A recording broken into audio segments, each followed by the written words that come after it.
नमस्कार, मैं हेमा आर्या आप सभी का स्वागत करती हूँ अपनी स्वरचित कविताओं के चैनल हेमा आर्या शिल्पी में।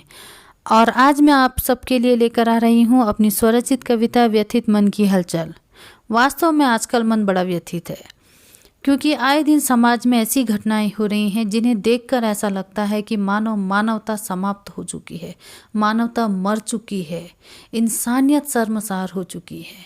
कहाँ गई मानवता? आए दिन हमारे समाज में जहाँ लड़कियों के संग दुराचार हो रहा है और ऐसी घटनाएं जो निरंतर बढ़ती ही जा रही हैं, उन्हें देखकर ऐसा लगता है कि शर्म आनी चाहिए हमें यह कहते हुए कि हमारा देश तरक्की कर रहा है, हमारा समाज प्रगति कर रहा है। यदि ऐसा होता है विकास और ऐसी होती है प्रगति, तो नहीं चाहिए ऐसी प्रगति, नहीं चाहिए ऐसा विकास जिसके नीचे अनेकों लड़कियों की चीखें और चित्कार दबी हुई हों। यह कैसी व्यवस्था है जहां आए दिन घटनाओं पर रोक लगने के बजाय आए दिन घटनाएं बढ़ती ही जा रही हैं। तो इन घटनाओं को सुनकर, इन घटनाओं को देखकर मन में एक अजीब सी हलचल होती है, मन बड़ा व्यथित हो जाता है और एक पीड़ा महसूस होती है दिल में। और इस कविता के माध्यम से मैंने अपनी वही पीड़ा व्यक्त करने का प्रयास किया है। तो मेरी कविता का शीर्षक है व्यथित मन की हलचल। मुझे कहाँ कुछ कहना होता है, मेरा स्वर तो चुप्पी साथ खड़ा है। मुझे कहाँ कुछ कहना होता है, मेरा स्वर तो चुप्पी साथ खड़ा है। वो तो सुन निर्दोष लड़कियों की चीखें, वो तो सुन निर्दोष लड़कियों की चीखें। एक बार फिर मेरा कलम का सिपाही बोल पड़ा है। क्या कहूँ आज निशब्द खड़ी हूँ एक ऐसे असमंजस भरे धरातल में। शब्द भाव कागज कलम सब उलझ कर रह गए हैं। शब्द भाव कागज कलम सब उलझ कर रह गए हैं मेरे व्यथित मन की इस हलचल में। आज मेरे शब्द शोकाकुल हैं, भाव भी अश्रुपूर्ण अभिव्यक्ति दे रहे हैं।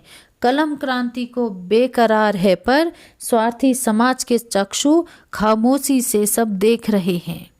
नित्य अखबार के मुख्य पृष्ठ पर एक बहन बेटी की तस्वीर होती है। कहाँ किसने कितनों ने उसका बलात्कार किया है। 2-4 वार्तालापों में मामले की गहन तफ्तीश होती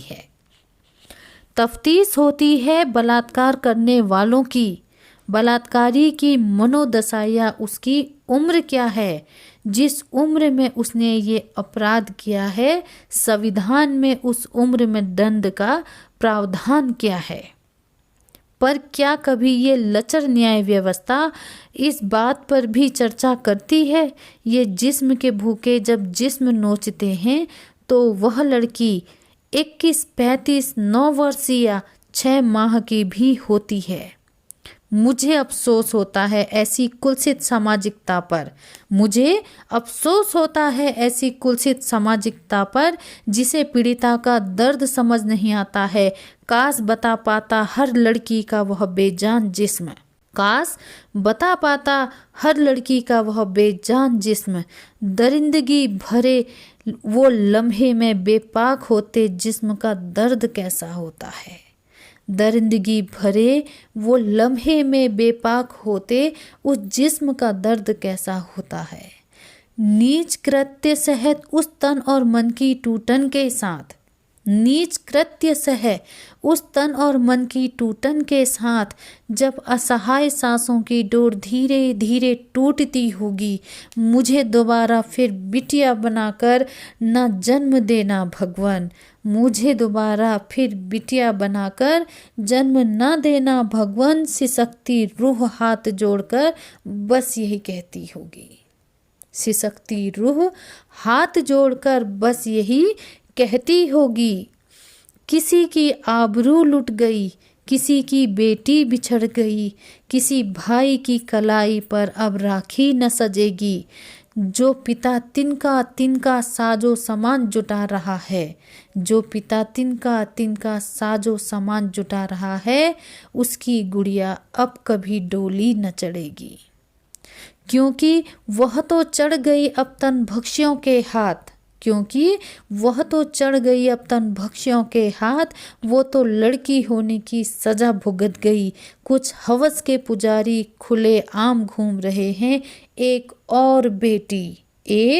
और बेटी अपाहिज न्याय व्यवस्था की बलि चढ़ गई। मत जलाओ शोकाकुल मोमबत्तियां, ना ही न्याय की गुहार लगाने से कुछ होगा। जो दूसरों की बहन बेटी के लिए मानसिक रोगी बताया जा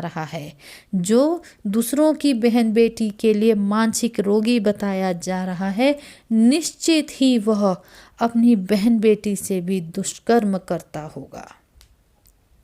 जब ये दरिंदे भूखे भेड़िए बनकर गोश्त तलाशने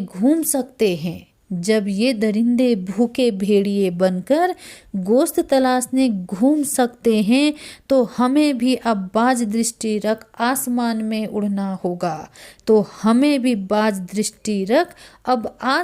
में उड़ना होगा। इससे पहले कि ये किसी लड़की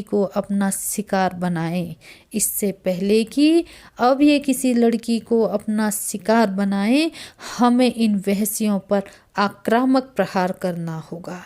उड़ा ले जाते हैं चलो इन्हें कहीं ऐसे जहान में, जहां जाकर ये लौटने के लिए दिशा विहीन हो जाएं। जिन्हें बड़ा घमंड है आज अपनी मर्दानगी पर, ऐसी हालत करो इन दरिंदों की कि ये ताउम्र के लिए रीढ़ विहीन हो जाएं। धन्यवाद।